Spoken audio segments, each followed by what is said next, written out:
Camila Dias está na ponta da linha. Você está me ouvindo, Camila? Eu estou ouvindo muito bem. Vocês me escutam? Bom dia. Ah, muito bem. Que saudade de você, Camilinha. Tudo bom? Eu tô bem, e você? Também tô morrendo de saudades. Meus horários estão muito loucos. Tô com saudade de você, Eu dos meninos sei, do Talk, de todo mundo aí da rádio. eu sei disso. Camilinha, nós estamos conversando aqui sobre contrato de namoro e estamos colocando aqui os nossos amigos e amigas, ouvintes e espectadores para discutir conosco sobre isso. Tem até espectador aqui, ouvinte, que diz que colocaria no contrato de namoro o número de relações sexuais por semana. Num contrato de namoro. Não, peraí. Vamos com calma. Camila, primeiro, bom dia, que prazer, é um grande prazer sempre falar com você. Conta pra gente que história é essa de contrato de namoro. O que significa de verdade um contrato de namoro? Ô, Paulo, bom dia a toda a nossa audiência. Significa o seguinte: hoje as pessoas estão querendo prevenir problemas futuros em caso de término de relação. Então, principalmente quem já tem uma vida financeira estável, ganha um bom dinheiro por mês, é empresário, microempreendedor, faz-se o contrato de namoro para evitar que aquele namoro seja entendido dentre alguns meses, como, por exemplo, união estável, Paulo. Sabe por quê?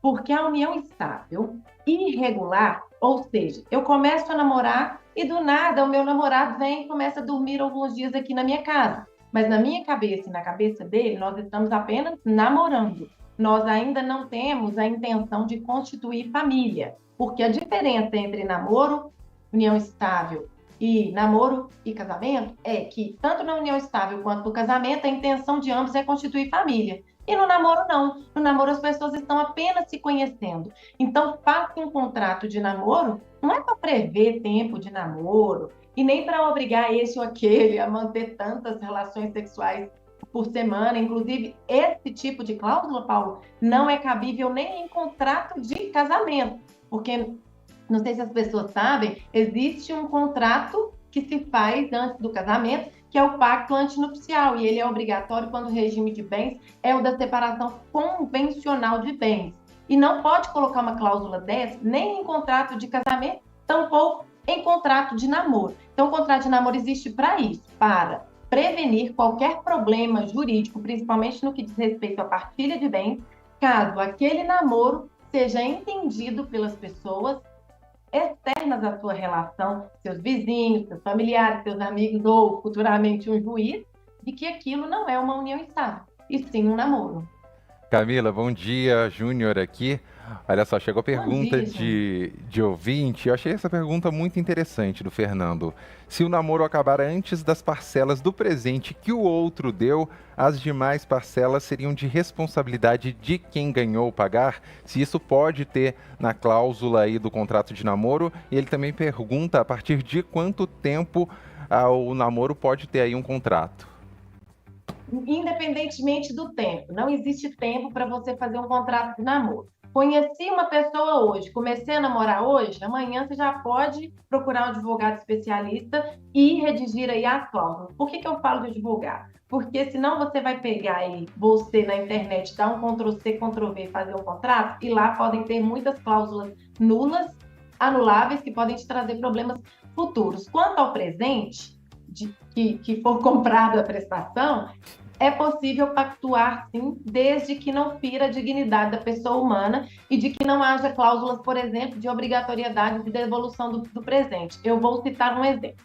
Comecei a namorar um rapaz e de presente ele me deu próteses de silicone. E isso a gente sabe que não é barato. Dividiu-se em várias parcelas, mas terminei o namoro antes. Posso colocar lá que, se o namoro terminar antes do pagamento das parcelas, vou devolver o dinheiro sim para o meu namorado. Mas é contra a dignidade da pessoa humana falar que eu vou me obrigar a passar por uma cirurgia e retirar as próteses só porque esse namoro não deu certo. Camila, você tem padrões para isso ou cada contrato de namoro depende da realidade de cada um dos contratantes? Existe uma regra a seguir, coisas que são fundamentais, uma estrutura, uma espinha dorsal desse contrato?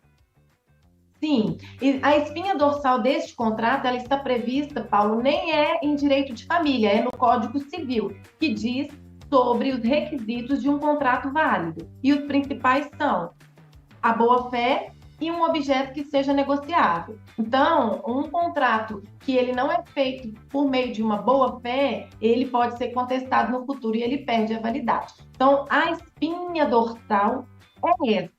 Neste contrato de namoro, o que nós podemos prever? Podemos prever cláusulas relacionadas ao término do namoro, podemos prever cláusulas relacionadas à questão da urbanidade, do respeito. Por exemplo, você pode colocar lá uma cláusula, Paulo, de que enquanto estivermos namorando, você não vai curtir fotos de outras mulheres que não sejam pessoas que não vá oferecer nenhum risco para aquela relação, entende? Agora, não tem como colocar cláusula, por exemplo, de quantas vezes por semana vai ter relação sexual, porque se um dos dois não quiser, Paulo, aquilo, uma relação sexual que não é consentida, diante da nossa legislação, ela é o quê? É um estupro. Então, a gente não pode prever cláusulas ilícitas. Outra cláusula que não pode ter. Nos obrigamos a tantas vezes por semana fazer uso exacerbado de álcool. Vamos ficar bêbado até cair. Também não pode. Então, tudo que é contra a lei não pode estar dentro de um contrato. E o que não é contra a lei pode estar previsto dessa maneira que eu te falei, dentro dos princípios da boa-fé e que seja um objeto negociável. E hoje, por exemplo, tem gente que pergunta, eu posso prever tempo de namoro num contrato? Dentro do contrato, você pode prever a cláusula de tempo de namoro, sim, sabendo-se que este contrato só será plenamente útil se você fizer, por exemplo, uma revalidação dele a cada 6 meses. E antes da gente terminar, Paula, a entrevista, no final eu quero que você me faça a pergunta de qual que é a cláusula de ouro que não pode faltar no contrato. Eu já faço agora, porque eu vou deixar para o final os espectadores aí, as espectadoras, os ouvintes e ouvintes vão ficar sem entender nada. Tem uma cláusula de ouro, então? Quer dizer, tem uma que se faltar, mela tudo, é isso? Se faltar, fica como se esse contrato nunca foi feito. Assim, não precisa nem desse contrato se não tiver essa cláusula de ouro, viu, Paulo? Qual que é a seguinte cláusula. A gente coloca lá assim, olha, caso este namoro venha a ser convertido automaticamente em união estável, por quê? Porque se você não fizer a revalidação do contrato de 6 em 6 meses, pode ser que este contrato de namoro, este relacionamento, ele seja automaticamente convertido, transformado em união estável pelo próprio comportamento daquelas pessoas que estão namorando. E a cláusula que não pode faltar é, caso este namoro seja entendido pelas pessoas como outro tipo de relacionamento, uma união estável, o regime de bens que nós escolhemos de antemão é o regime X ou Y ou Z. Então, aí o regime, você pode constar no contrato de namoro que se aquilo virar união estável algum dia, o regime de bens vai ser, eu sugiro aos meus clientes, o da separação obrigatória de bens. E Camila, tem mais pergunta aqui dos nossos ouvintes. Ele diz o seguinte, ele tem 1 ano e meio de relacionamento e eles já moram juntos. Mas se eles se separarem, existe aí a possibilidade de ter partilha de bens? Isso é obrigatório? Ele ainda fala que tem carro, eletrodomésticos e outras coisas. Sim, é o que eu falo. A união estável irregular, ela tem como regime de bens predominante o regime da comunhão parcial de bens. Então, se vocês terminam brigados e um de vocês aciona a justiça querendo reconhecimento e a dissolução da união estável com partilha de bens, tudo que vocês conseguiram na constância desse tempo que vocês moram juntos é partilhado. Inclusive o fundo de garantia, tá bom, pessoal? Eita. Camila Dias, advogada, conversando com a gente sobre contrato de namoro.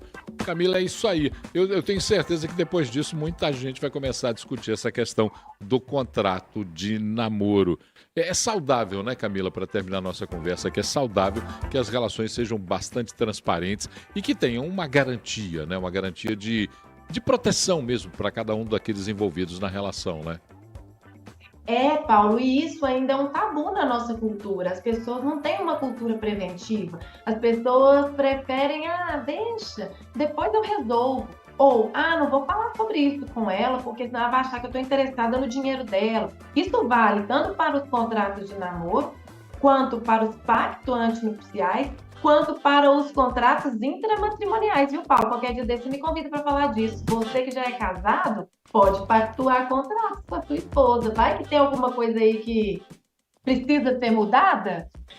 Como, por exemplo, o regime de bens perante alguns bens, ou vou me mudar para o exterior e a minha mulher vai deixar de trabalhar. Que garantia ela pode ter? Isso pode ser pactuado também. O direito de família, Paulo, é um mundo maravilhoso. Não, bom assunto para a gente voltar e falar que essa é uma questão fundamental.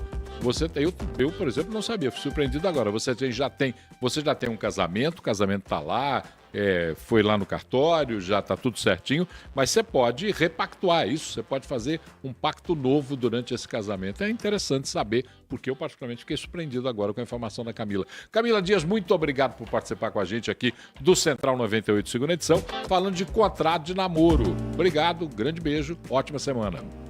Grande beijo, grande abraço para todos vocês. Boa semana, pessoal. Tchau, tchau. Tchau. Tchau.